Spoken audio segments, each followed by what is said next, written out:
Right. మనం మిగిలింది జాగ్రత్తలో తదుపరి పాఠం 3వ భాగాన్ని గురించి మనం చర్చిద్దామండి. రైట్. ఇక్కడ చూడండి భూభ్రమణం తర్వాత పరిభ్రమణం గురించి చర్చిస్తాం. ఆల్రెడీ భూభ్రమణం అంటే ఏమి, పరిభ్రమణం అంటే ఏం చెప్పినాం. రైటా. సో భూభ్రమణం భూ పరిభ్రమణం చెప్తే ఆత్మభ్రమణం అంటే తన చుట్టూ తాను తిరగడం, పరిభ్రమణం అంటే ఇంకొక దాని చుట్టూ తిరగడం. సో ఇక్కడ భూభ్రమణం అంటే భూమి తన చుట్టూ తాను తిరగడం, భూ పరిభ్రమణం అంటే భూమి ఇంకొకరి చుట్టూ తిరుగుతుంది. ఎవరి చుట్టూ తిరుగుతుంది అంటే సూర్యుని చుట్టూ తిరుగుతుంది. రైట్. అక్కడ చూడండి. సో భూభ్రమణం అంటే భూమి తన అక్షాన్ని ఆధారంగా చేసుకొని రైటా గంటకి సగటున 1610 km/h వేగంతో తిరుగుతుంది. మీకు చూడండి ఈ పాయింట్ గుర్తుపెట్టుకోండి. ఎందుకంటే మీకు ఈ భూమి గురించి చెప్పేటప్పుడు భూమికి సంబంధించిన అంత ఇన్ఫర్మేషన్ ఆల్రెడీ మనకి సోలార్ సిస్టమ్ అనే పాఠంలో అంటే మొదటి భాగం పార్ట్ 1లో మీరు చదివినారంతా. కానీ భూమి ఎంత వేగంతో తిరుగుతుంది అనే పాయింట్ అక్కడ నేను మెన్షన్ చేయలేదు. సో అందుకోసం ఇక్కడ మెన్షన్ చేసిన. సో భూమి అనేది తన కక్షని ఆధారంగా చేసుకొని 1610 km/h వేగంతో తిరుగుతుంది అని గుర్తుపెట్టుకోవాలి. ఇప్పుడు చూడండి భూమి తన చుట్టూ తాను తిరగడానికి నార్మల్గా మనకి ఎంత సమయం పడుతుంది అంటే ఎవడైనా ఏం చెప్తారు అంటే 24 గంటలు అని చెప్తారు. బట్ ఎగ్జాక్ట్ టైం అది కాదు. రైటా. సో మీరు ఎప్పుడైనా కానీ జాగ్రత్త చదివిన తర్వాత ఈ వరల జాగ్రత్త నీట్గా చదివిన తర్వాత ఈ పార్ట్ 3 జాగ్రత్తగా విన్నారనుకంటే మీరు ఆ టైం చెప్పకూడదు. సో భూమి తన చుట్టూ తాను తిరగడానికి పట్టే సమయం ఎంత అంటే 23 గంటల 56 నిమిషాల 4 సెకండ్లు. ఎంత? 23 గంటల 56 నిమిషాల 4 సెకండ్లు. దీన్ని నార్మల్గా మనం ఏం చెప్తాం అంటే 24 గంటలు చెప్తాం.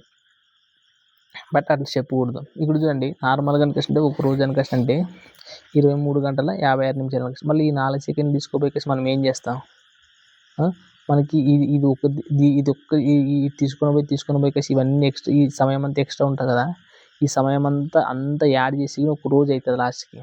ఆ రోజు ఎన్ని సంవత్సరాలకు ఒక రోజు అవుతుంది అంటే 4 సంవత్సరాలకు ఒక రోజు అవుతుంది. అందుకోసమే మన క్యాలెండర్లో చూడండి ఫిబ్రవరి 29 అనేది 4 సంవత్సరాలకు ఒకసారి వస్తుందా లేదా.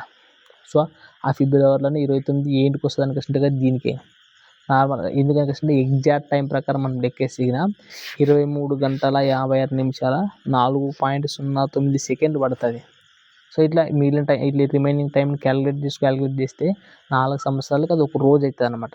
అందుకోసమే ఆ రోజు తీసుకుని వచ్చి యాడ్ పెట్టారంటే ఫిబ్రవరి నెలలో పెట్టారు. జస్ట్ బేసిక్ ఇన్ఫర్మేషన్ జస్ట్ తెలుసుకోండి అంతే. బట్ మీరు మాత్రం ఎప్పుడైనా కానీ భూమి తన చుట్టూ తను తిరగడానికి నార్మల్ ఎగ్జాక్ట్ టైం ఎంతంటే 23 గంటల 56 నిమిషాలు 4.09 సెకండ్లను గుర్తుపెట్టుకోండి. రైట్.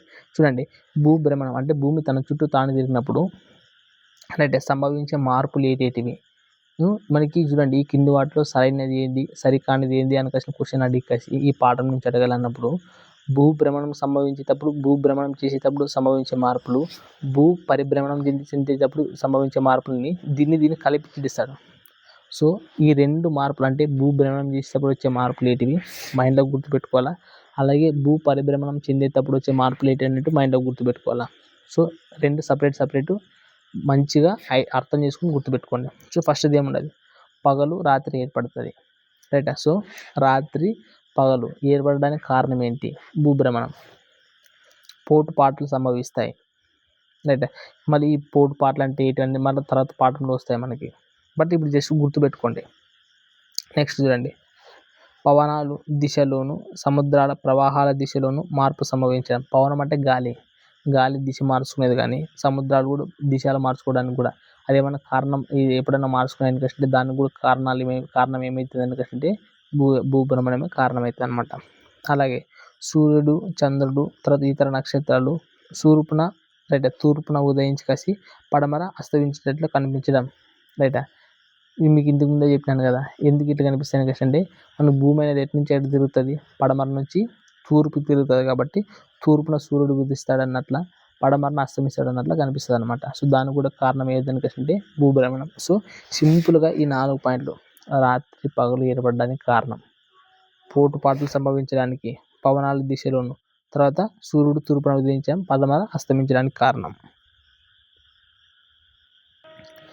రైట్. నెక్స్ట్ వచ్చేసి భూ పరిభ్రమణం అంటే మీకు చెప్పినాను కదా భూమి యొక్క సూర్యుని చుట్టూ తిరగడానికి. రైట్. దీనికి ఒక నార్మల్గా ఒక సంవత్సరం మన కష్టం చెప్తారు.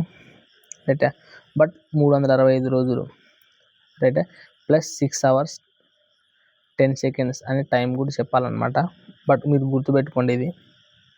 నెక్స్ట్ చూడండి, తారావృత్తం లేదా నక్షత్రనామ సంవత్సరం అంటే ఇక్కడ చూడండి, చాలామందికి తారావృత్తం లేదా నక్షత్రనామ సంవత్సరం అంటే ఏమో తెలియదు. ఆల్రెడీ మీకు తెలుసు. దీని యొక్క డెఫినేషన్ చెప్తే మీకు అర్థమవుతుంది. చూడండి, సూర్యుని చుట్టూ ఒక పూర్తి భ్రమణం చేయడానికి ఏ గ్రహానికైనా పట్టే సమయం రైటా. భూమికి అయితే 365 రోజులు పైన చెప్తే, అంటే ఈ తారావృత్తం ఇప్పుడు భూమి యొక్క తారావృత్త సమయం లేదా నక్షత్రనామ సంవత్సరంకి ఎంత అంటే ఎక్కడ కూడా చూస్తారు. ఏది తారావృత్తం అంటున్నావు, నక్షత్రనామ సంవత్సరం అంటున్నావు అంటే సింపుల్. ఏదైనా కానీ ఒక గ్రహానికి సూర్యుని చుట్టూ తిరగడానికి ఎంత సమయం పడుతుంది చెప్పే టైమే తారావృత్తం లేదా నక్షత్రనామ సంవత్సరం. అది భూమి పరంగా అయితే 365 రోజులు. అలాగే ఈ సమయంలోన భూమిపైన సంభవించే మార్పులు ఏంటి ఇది చూడండి. రాత్రి పగటి సమయంలోన తేడాలు ఏర్పడడం. ఇప్పుడు చూడండి, రాత్రి పగలు ఏర్పడడానికి కారణం ఏమంటే భూభ్రమణం. బట్ రాత్రి పగలు యొక్క సమయాలలో తేడా ఏర్పడటానికి కారణం ఏదనికంటే భూ పరిభ్రమణం. చూడండి, చాలామంది మనం ఇక్కడ కన్ఫ్యూజ్ అవుతాం గుర్తుపెట్టుకునేటప్పుడు. రాత్రి పగలు సంభవించేది దేనివల్ల? భూభ్రమణం వలన. రాత్రి మరియు పగలు సమయాల్లో కాలాల తేడా రైట్. ఈ పగల సమయం తర్వాత రాత్రి సమయం ఈ కాలాల్లోనే తేడా దీనివల్ల సంభవిస్తుందంటే భూ పరిభ్రమణం. కన్ఫ్యూజ్ కావద్దు. అలాగే సంవత్సరంలో వివిధ కాలాల్లోన వివిధ ఋతువులు ఏర్పడడానికి రైట్. సింపుల్గా ఋతువులు ఏర్పడడానికి కారణం ఏదనికంటే పరిభ్రమణం అని గుర్తుపెట్టుకోండి. రైట్. నెక్స్ట్ చూడండి, ఇక్కడ ఆయనాంతాలు లేదా సొలాస్టియస్ అని అంటారు ఇంగ్లీష్లోనైతే. ఇక్కడ చూడండి, మీకు ఇదే మనకి ఇన్ఫర్మేషన్ వేరే ఏ పుస్తకాల్లో మీరు చదివినా కానీ చాలా పెద్దగా ఉంటుంది ఇన్ఫర్మేషన్. బట్ మీకు చాలా ఈజీగా చెప్పేయడానికి నేను ట్రై చేస్తాను. చూడండి, రైట్. ఈ డేట్లు అయితే ఖచ్చితంగా గుర్తుపెట్టుకోవాలి. December 22, June 21. మీకు ఇంతకుముందు కూడా జాగ్రఫీలో కొన్ని అపహేలి పెరహేలి చెప్పినప్పుడు కూడా మీకు చెప్పింటాను మీకు రైట్. జనవరి 3, జూలై 4 అని ఇంతకుముందు పైన చెప్పింటా, మీరు చూసుకోండి కావాలంటే పోయి. రైట్. ఇక్కడ చూడండి, డిసెంబర్ 22 సింపుల్. డిసెంబర్ 22 మకర రేఖ, జూన్ 21 కర్కట రేఖ.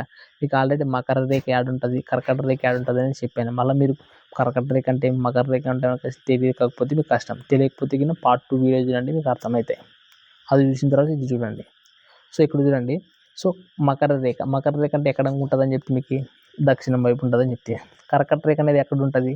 ఉత్తరం వైపు ఉంటుంది. సో ఇక్కడ చూడండి, డిసెంబర్ 22వ తేదీ మకర రేఖ అని ఏంటి గుర్తుపెట్టుకోవాలని అంటే, డిసెంబర్ 22వ తేదీ మకర రేఖ దగ్గర సూర్యుడు ఉంటాడు. సూర్యుడు ఉంటే ఏమవుతుంది? సూర్యుడు ఏం చేస్తాడు? వేడినే కదా ఇచ్చేది. అంటే ఫుల్ వేడి ఉంటుంది అని అర్థం. అక్కడ ఫుల్ వేడి ఉంటుంది అనుకంటే దానికి ఆపోజిట్ ఏముంటుంది? ఇప్పుడు మకర రేఖ సూర్యుడు ఉన్నాడు అంటే కర్కట రేఖ సూర్యుడు ఉండేలా అర్థము. సో మకర రేఖ ఫుల్ ఎండ ఉంటే గిన కర్కట రేఖ ఏముంటుంది? సలవు ఉంటుందా అని. అంతే కదా. ఒకవేళ చూడండి, జూన్ 21వ తేదీ కర్కట రేఖ సూర్యుడు ఉన్నాడంటే గిన మకర రేఖ అప్పుడు ఎవరు ఉంటారు? ఎవరు ఉండరు. అంటే అప్పుడు కర్కట రేఖ జూన్ 21వ తేదీ ఎండాకాలం అయితే అంటే ఫుల్ ఎండ ఉంటుంది కాబట్టి మనకి ఇక్కడ మకర రేఖ ఏమవుతుంది? ఫుల్ సలవు ఉంటుంది, అంటే ఫుల్ చలి ఉంటుంది అనమాట. సో దీన్ని ఎప్పుడైనా మనం కంపారిజన్ చేసేటప్పుడు రైట్ ఏమిటితో కంపారిజన్ చేయాలంటే ఉత్తరార్ధగోళంతోనే కంపేర్ చేయాలి. ఉత్తరార్ధగోళం పరంగా మనం చూసుకుంటే గిన డిసెంబర్ 22వ తేదీ ఉత్తరార్ధగోళంగా చూసుకుంటే గిన డిసెంబర్ 22వ తేదీ రైట్ కర్కట రేఖ దగ్గర ఏముంటుంది? ఇప్పుడు చూడండి, డిసెంబర్ 22వ తేదీ దగ్గర కర్కట రేఖ దగ్గర సూర్యుడు ఉంటాడా? డిసెంబర్ 22 దగ్గర మనకు సూర్యుడు అనేది మకర రేఖ ఉంటాడు కాబట్టి కర్కట రేఖ ఏమవుతుంది అంటే శీతాకాలం అవుతుంది, అంటే చలికాలం అవుతుంది. అదే మకర రేఖ దగ్గర డిసెంబర్ 22 అయితే వేసవికాలం అవుతుంది. అంటే నెక్స్ట్ సూర్యుడు అలా తిరుక్కుంటూ వస్తాడు. వచ్చేసి మనకి ఏమవుతుంది? నెక్స్ట్ జూన్ 21వ తేదీ కర్కట రేఖ ఉంటాడు. సో ఉత్తరార్ధగోళంగా పరంగా చూసుకుంటే ఈయన జూన్ 21వ తేదీ మనకి యాడుంటాడు సూర్యుడు? కర్కట రేఖ. అంటే కర్కట రేఖ ఉంటాడంటే అది వేసవి కాలం అని. సో దానికి మనకి ఆపోజిట్ చూసుకునేటప్పుడు జూన్ 21వ తేదీ ఉత్తరార్ధగోళం పరంగా జూన్ 21వ తేదీన మకర రేఖ దగ్గర ఏమవుతుంది? శీతాకాలం ఉంటుంది. సో ఇక్కడ శీతాకాలం అంటే ఏమి, వేసవి కాలం అంటే అవి ఎప్పుడు ఉంటాయి? సూర్యుడు ఏడాడు ఉంటాడు, ఏ తేదీలో ఎక్కడ ఉంటాడని మీరు గుర్తుపెట్టుకుంటే ఈజీగా అనలైజ్ చేసుకొని చెప్పొచ్చు. అందుకోసమే డిసెంబర్ 22 అంటే మకర రేఖ, దగ్గర సూర్యుడు ఉంటాడని, జూన్ 21 అయితే గిన కర్కట రేఖ దగ్గర సూర్యుడు ఉంటాడని కసని మనం కంపారిజన్ చేసేటప్పుడు ఉత్తరార్ధగోళంతోనే కంపేర్ చేయాలని కసి గుర్తుపెట్టుకుంటే ఈజీ అనమాట. రైట్. సో మనకి ఇది ఈజీగా మీకు గుర్తుపెట్టుకోండి. అయనాంతాలు అనేటివి చాలా ఇంపార్టెంట్ టాపిక్ ఇది. నేను చెప్పినట్టు గుర్తుపెట్టుకుంటే ఈజీగా ఉంటుంది అనమాట. క్వశ్చన్స్ అడిగినప్పుడు కానీ మనం ఈజీగా చేయొచ్చు. నెక్స్ట్ వచ్చేసి విషువత్తులు అనే డేట్లు కూడా గుర్తుపెట్టుకోవాలి. చూడండి, విషువత్తులు అంటే ఇంగ్లీష్లో ఈక్వినాక్సిస్ అంటారు. అది వచ్చేసి చూడండి, మార్చి 21, సెప్టెంబర్ 22 లేదా 23. వసంతకాలము మరియు శరత్కాలం మనకి ఉంటుంది. ఏం లేదబ్బా, ఈక్వినాక్స్ అంటే ఎక్కువ మనకి పగలు తర్వాత రాత్రి ఈ రెండు సమానంగా ఉండే రోజులు అనమాట ఇవి. అవి ఎప్పుడప్పుడు సంభవిస్తాయి అంటే మార్చి 21, సెప్టెంబర్ 22 లేదా 23 తేదీల్లోన. అంటే పగలు రాత్రి సమానంగా ఉండేవి ఎప్పుడు అంటే మార్చి 21, సెప్టెంబర్ 22 లేదా 23. వీటినే విషువత్తులు ఈక్వినాక్సిస్ అని అంటారు అనమాట. రైట్. అలాగే ల్యాండ్ ఆఫ్ సన్సెట్ అని యూఎస్ఏ అని, అర్ధరాత్రి సూర్యుడు ఉదయించే దేశం నార్వే అని, అంటే ఉదయించే సూర్యుడు అని జపాన్ అంటారని గుర్తుపెట్టుకోండి. రైట్. సో మనకి దీనికి సంబంధించింది రైటా. సో ఇదంతా మనకి ఏదైనా అంటే భూభ్రమణము తర్వాత భూ పరిభ్రమణాల గురించి సంబంధించి మనకి అంటే నెక్స్ట్ వచ్చేసి గ్రహణాల గురించి వస్తుంది. సో నెక్స్ట్ పార్ట్లో ఈ గ్రహణాల గురించి అనేది నేను మాట్లాడతాను. ఇది మాట్లాడదామంటే ఇప్పుడే ఇది ఒకసారి చూస్తాను నాకు. రైట్. మాట్లాడదామండి గ్రహణాల గురించి కూడా ఇప్పుడే మాట్లాడదామండి. చూడండి, ఈ సింపుల్గానే ఉండదు గ్రహణాల గురించి కూడా. సో గ్రహణాలని మనం ఇంగ్లీష్లో ఏమంటారంటే ఎక్లిప్స్ అంటారు. మరి ఇంగ్లీష్ కూడా నేర్చుకోవాలి కొద్దిగా. నేను ఎక్కడైతే మనకి ఇక్కడ పీడిఎఫ్లో ఉన్న ఇంగ్లీష్ టర్మినాలజీ అనేది రాసినాను, రాసింటాను. మీరు ఆ టర్మినాలజీ కూడా రాసుకొని నేర్చుకోండి ఇక్కడ. రైట్. చూడండి, మనకి గ్రహణాలు 2 రకాల గ్రహణాలు మనం వింటూ ఉంటాం.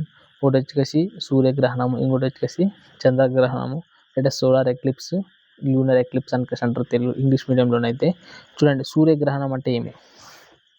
చూడండి, సూర్యగ్రహణం అంటే సూర్యునికి తర్వాత భూమికి మధ్యలో ఎవరు రావాలంటే చంద్రుడు రావాలా. రైట్. సూర్యునికి తర్వాత సూర్యునికి మరియు భూమికి మధ్యలో చంద్రుడు వస్తే దాన్ని సూర్యగ్రహణం అంటారు. అలాగే సూర్యునికి మరియు చంద్రునికి మధ్యలోన భూమి వస్తే దాన్ని ఏమంటారంటే చంద్రగ్రహణం అంటారు. రైటా. సో ఈ సీక్వెన్స్ మీరు గుర్తుపెట్టుకోవాలా. ఎందుకంటే చాలాసార్లు మనకి ఏమవుతుందంటే సూర్యగ్రహణం చంద్రగ్రహణం అంటే అందరూ చెప్తారు, బట్ ఈ సీక్వెన్స్ని గుర్తుపెట్టుకున్నారు. ఎగ్జామ్లో వచ్చేలోపు కన్ఫ్యూజ్ అయిపోతారు. ఒకసారి చదువుతారు, మళ్ళీ ఎంచగారికి 2 దినాలకు మర్చిపోయి కన్ఫ్యూజ్ అయిపోతాం. సో ఈ సీక్వెన్స్ని గుర్తుపెట్టుకోండి. సూర్యుడు, భూమి మధ్యలోకి ఎవరు చంద్రుడు వచ్చినాడంటే గిన దాన్ని ఏమంటారు అంటే సూర్యగ్రహణం అని అంటారు అనమాట. ఒకవేళ తర్వాత సూర్యుడు చంద్రుడు ఉంటారు, మధ్యలో భూమి వచ్చి ఉంటుందంటే గిన దాన్ని ఏమంటారు అంటే చంద్రగ్రహణం అంటారు. మీరు గుర్తుపెట్టుకున్నారు. చూడండి, దీన్ని వివరిస్తాను చూడండి. ఇప్పుడు ఇంకా ఈజీ అవుతుంది. ఈ పాయింట్ గుర్తుపెట్టుకుంటే చంద్రుని యొక్క ప్రచ్ఛాయ భాగంలోకి భూమి వచ్చినప్పుడు, చంద్రుని యొక్క ప్రచ్ఛాయ భాగం అంటే ఇప్పుడు చూడండి, ఫస్ట్ సూర్యుడు ఉంటాడు. సూర్యగ్రహణం చెప్పేటప్పుడు ఫస్ట్ సూర్యుడు ఉంటాడు, తర్వాత మధ్యలో ఎవరు ఉంటాడు? చంద్రుడు ఉంటారు, తర్వాత భూమి. అంటే ఇప్పుడు సూర్యుడు అంటే ఎండ, సూర్యకిరణాలు అన్ని వైపులో పోతూ ఉంటాయి. అట్లా పోయినప్పుడు ఇటు సైడ్ నుంచి ఎవరి మీద పోతాయి అంటే భూమి మీదకి పోతాయి. అప్పుడు చంద్రుడి మీదకి పోతాయి. బట్ నెక్స్ట్ చంద్రుడిని దాటుకుంటే భూమి మీదకి పోతాయా? పోవు కదా. అంటే ఇక్కడ ఏం ఏర్పడుతుంది? చంద్రుని యొక్క నీడ ఏర్పడుతుంది. సూర్యకిరణాలు చంద్రుడి మీద పడినప్పుడు ఉత్తరాంగ పక్క ఏం పడుతుంది? చంద్రుని యొక్క నీడ ఏర్పడుతుంది. సో ఆ నీడ భాగంలో ఎవరు వచ్చి ఉన్నారు? భూమి వచ్చి ఉండదనే లేదా? సో అందుకని ఇది చెప్పేటప్పుడు చంద్రుని యొక్క ప్రచ్ఛాయ భాగంలోకి భూమి వచ్చినప్పుడు ఏ గ్రహణం అది? సూర్యగ్రహణం. అంటే ఏమి? సూర్యుని కిరణాలు చంద్రుని మీద పడడం వల్ల చంద్రుని యొక్క నీడ ఏర్పడుతుంది. సో ఆ నీడ భాగంలోకి ఎవరు ఉంటారు? అప్పుడు భూమి ఉంటుంది. అంటే చంద్రుని యొక్క ప్రచ్ఛాయ భాగంలోకి భూమి వచ్చినప్పుడు దాన్ని ఏమంటారంటే సూర్యగ్రహణం అంటారు. ఇప్పుడు చూడండి, ఇప్పుడు భూమి యొక్క ప్రచ్ఛాయ భాగంలోకి చంద్రుడు వచ్చాడంటే మధ్యలో ఎవరున్నారు? భూమి మీద. అంటే ఇప్పుడు సూర్యగ్రహణాలు ఎవరి మీద పడతాయి? భూమి మీద పడతాయి. భూమి మీద పడినప్పుడు భూమి యొక్క నీడ పడతానే లేదు. ఆ నీడలోకి ఎవరు వస్తారు? ఇప్పుడు చంద్రుడు. అందుకే భూమి యొక్క ప్రచ్ఛాయ భాగంలోకి చంద్రుడు వచ్చినప్పుడు దాన్ని ఏమంటారు? చంద్రగ్రహణం అంటారు. సో ఈజీ గుర్తుపెట్టుకోవచ్చు. అలాగే చూడండి, అసలు చంద్రగ్రహణం అనేది ఎప్పుడు ఏర్పడుతుంది అంటే అమావాస్య రోజులలో మాత్రమే ఇది ఏర్పడుతుంది. అయితే చంద్రగ్రహణం ఎప్పుడు ఏర్పడుతుంది అంటే పౌర్ణమి రోజు ఏర్పడుతుందని గుర్తుపెట్టుకోండి. అయితే చూడండి, అయితే అన్ని అమావాస్య రోజుల్లోనే మనకి చంద్రగ్రహణం అనేది చెప్తుంది కదా. ఎప్పుడైనా కానీ మనకి సూర్యగ్రహణం ఏర్పడిందంటే ఆ రోజు అమావాస్య అయితేనే ఆ రోజు సూర్యగ్రహణం. బట్ అన్ని అమావాస్యలోనూ సూర్యగ్రహణాలు ఏర్పడవు. సేమ్ ఇక్కడ కూడా చంద్రగ్రహణం అంటే పౌర్ణమి రోజు ఏర్పడుతుంది. బట్ అన్ని పౌర్ణమి రోజుల్లోనే చంద్రగ్రహణం అనేది సంభవించదు అని గుర్తుపెట్టుకోండి. అలాగే చూడండి, సంపూర్ణ సూర్యగ్రహణం అనేది గరిష్టంగా ఎంతసేపు ఉంటుందంటే 7 నిమిషాల 40 సెకండ్లు. టైం గుర్తుపెట్టుకోవాలా. సంపూర్ణ సూర్యగ్రహణానికి టైం మనకి అదే డమరుకం సినిమాలో ఉంటుంది. సంపూర్ణ సూర్యగ్రహణానికి సమయం ఇంకా ఇంత తక్కువ ఉన్నది అనుకోసం నేను సినిమాలో మోగుతుంటాడు. అట్లా సంపూర్ణ సూర్యగ్రహణానికి గరిష్టంగా టైం ఎంత ఉంటుందంటే 7 నిమిషాల 40 సెకండ్లు టైం ఉంటుంది అనమాట. అలాగే సంపూర్ణ చంద్రగ్రహణానికి గరిష్టంగా ఎంత సమయం ఉంటుందంటే 90 నిమిషాలు ఉంటుంది. రైట్, చూడండి, సాధారణంగా ఒక సంవత్సరానికి 7 గ్రహణాలు సంభవిస్తాయి. రైట్, అందులో మనకి ఎక్కువ ఏ ఉంటాయో చూడండి. ఉంటే 5 సూర్యగ్రహణాలు ఉంటాయి, అప్పుడు 2 చంద్రగ్రహణాలు ఉంటాయి. లేదు 4 సూర్యగ్రహణాలు ఉంటేగినప్పుడు 3 చంద్రగ్రహణాలు ఉంటాయి. సో మొత్తంగా మనకి గ్రహణాలు ఒక సంవత్సరంలో ఎన్నిసార్లు సంభవిస్తాయంటే 7 సార్లు. అందులో 5 సూర్యగ్రహణాలు ఉంటాయి, 2 చంద్రగ్రహణాలు ఉంటాయి, లేదా 4 సూర్యగ్రహణాలు అంటే 3 చంద్రగ్రహణాలు ఉంటాయని గుర్తుపెట్టుకోండి. అలాగే ఇది ప్రతి 18 సంవత్సరాల 10 రోజుల తర్వాత ప్రతి 18 సంవత్సరాల 10 రోజుల తర్వాత సూర్య చంద్రగ్రహణాలు అంతకు పూర్వం ఏ వరుస క్రమంలో ఏర్పడినాయో మరి అదే పద్ధతిలో వస్తాయన్నమాట. అంటే రిపీటెడ్గా ఇప్పుడు మనకి క్యాలెండర్ చదివేటప్పుడు కూడా ప్రతి క్యాలెండర్ మళ్ళీ ఎన్నిసార్లు వస్తుంది అంటే మనకు ఒక ఫార్ములాస్ ఉంటాయి కదా. సో ఇక్కడ కూడా మళ్ళీ వచ్చే డేట్లో రావాలంటే ఎప్పుడు వస్తాయంటే 18 సంవత్సరాలు దాటి 10 రోజులు దాటాలి. 18 సంవత్సరాల 10 రోజులు అయిపోతే మళ్ళీ గ్రహణాలు అనేవి పూర్వం ఏ డేట్లో వచ్చిందో మళ్ళీ అట్లే వస్తాయన్నమాట. రైట్, తర్వాత ఇక్కడ చూడండి 3 టర్మ్స్ చెప్తాను ఇక్కడ. అంటే 3 పదాల డెఫినేషన్స్ చెప్తాను. అంటే ఈ 3 పదాలు ఎప్పుడైనా మనకి ఎగ్జామ్లో డైరెక్ట్ అడగడానికి అవకాశం ఉన్నాయి. సో ఇది జాగ్రత్తగా గుర్తుపెట్టుకోవడానికి మీరు ప్రయత్నం చేయండి. రైట్, దీంతో మనకి టాపిక్ అయిపోతుంది. 3 టర్మినాలజీ పర్టికులర్స్ ఉంటాయి. అది నెక్స్ట్ పార్ట్ మా గురించి మళ్ళీ చూద్దామండి. అది చూడండి, బ్లూ మూన్. అసలు బ్లూ మూన్ అంటే ఏమి? ఒకే నెలలో ఏర్పడే 2వ పౌర్ణమి. మీకు ఏమని చెప్తే ఒకే నెలలో ఏర్పడే 2వ పౌర్ణమి. పౌర్ణమి రోజులు అంటే ఏం ఏర్పడుతుంది మనకి? చంద్రగ్రహణమే కదా. అందుకోసం బ్లూ మూన్ ఉంటుంది చూడండి. అంటే ఒక నెలలోన 2 సార్లు మనకి ఏర్పడితే అంటే ఒకే నెలలో ఏర్పడే 2వ పౌర్ణమిని మనం ఏమంటామంటే బ్లూ మూన్ అంటామని గుర్తుపెట్టుకోండి. అలాగే సూపర్ మూన్ లేదా పెరీజీ మూన్. మీకు పెరీజీ అంటే ఆల్రెడీ చెప్పినాను ఇంతకుముందు చూసుకుంటే దగ్గరగా ఉండే ప్లేస్ అనేది. చంద్రుడు తన కక్షలో పెరీజీ స్థానం కన్నా భూమికి ఇంకా దగ్గరగా రావాలా. పెరీజీ అంటే ఏమి? దగ్గరగా రావడం. ఇంతకు ముందు ప్రకారం ఇంకా దగ్గరగా వస్తే ఏమంటే పెరీజీ మూన్ లేదంటే సూపర్ మూన్ అంటారని గుర్తుపెట్టుకోండి. Next super blood moon. Super moon పైన చెప్తాం కదా ఇప్పుడు. సూపర్ మూన్ అనేది అది ప్లస్ చంద్రగ్రహణం 2. సూపర్ మూన్ అంటే పెరీజీ అంటే దగ్గరికి రావాలా. ఆ రోజు మళ్ళీ ఏం చేయాలా? చంద్రగ్రహణం కూడా ఏర్పడాలా. సో సూపర్ మూన్ ప్లస్ చంద్రగ్రహణం ఇట్లా 2 కలిపి ఒకేసారి ఏర్పడే సంఘటన వచ్చిందంటే దాన్ని ఏమంటారంటే సూపర్ బ్లడ్ మూన్ అంటామన్నమాట. Super blood moon. So blue moon అంటే ఏమి? సూపర్ మూన్ లేదా పెరీజీ మూన్ అంటే ఏమి? అలాగే సూపర్ బ్లడ్ మూన్ అంటే ఏమి? సో మీరు ఖచ్చితంగా గుర్తుపెట్టుకోవాలి నీట్గా. సో ఇవి రాసుకొని నేర్చుకోండి. రైట్, అయితే మనం మిగిలిన లెసన్స్ అనేవి మనము నెక్స్ట్ టాపిక్లో అంటే నెక్స్ట్ పార్ట్ 4లో మనం చూద్దామండి.